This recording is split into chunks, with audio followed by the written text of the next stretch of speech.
the United Kingdom is wildly rich, or at least on paper, there's a lot of GDP. There's clearly a lot of wealth in London where we are.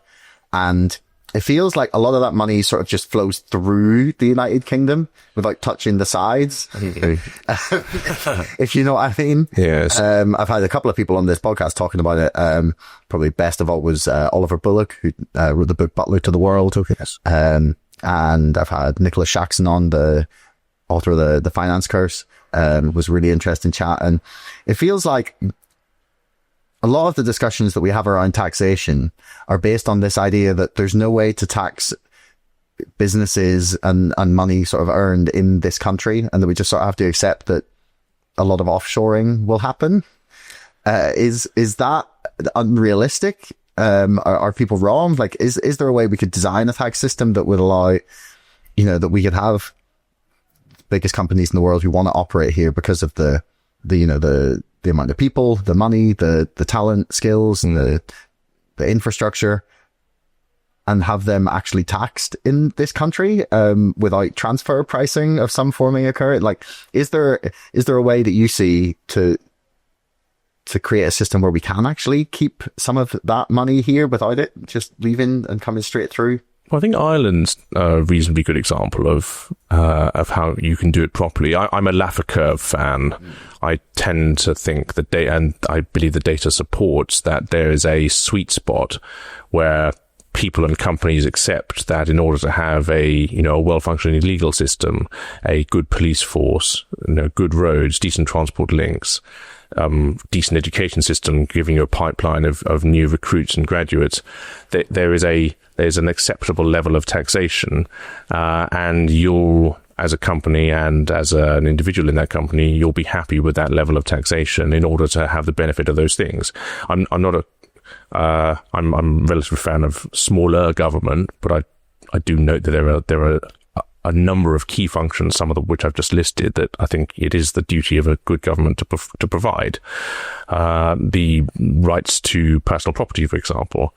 You've mentioned what a good place the UK is to do business, and that's in no small part because of our incredibly old and incredibly well-developed and sophisticated legal system. We invented trust law. We invented the concept of a corporation, the corporate veil, that enables you to create an artificial person. It's a fantastic idea as soon as you start thinking about it. Which provides a shield for the directors and the employees working in that company, which means that the company has liability and your house and your own property are not subject to mistakes that the company may make. It's a fantastic legal fiction that we created there. Anyway, I'm sorry, I'm a lawyer. I mustn't digress into legalese. No, I totally appreciate how people forget how revolutionary an idea that was. Yeah, it's mad. Trust law. Do you know where trust law came from? Mm-hmm. If anyone, any of your listeners don't, that dates from the Crusades. The idea that, and because women were looking after people's estates when they were fighting in the Middle East, you had to have some way of splitting titles so that the knight would be the beneficial owner, but the wife would be managing the estate, sometimes for decades. Really, really clever idea. Anyway, 700-800 years. Yeah, at least. Wow. Yeah, but yeah, so and forget how old the United Kingdom is. I keep telling people, and no one seems to quite realize the 2066, 1,000 years since being invaded party is going to be lit. Oh my gosh, I might even see that.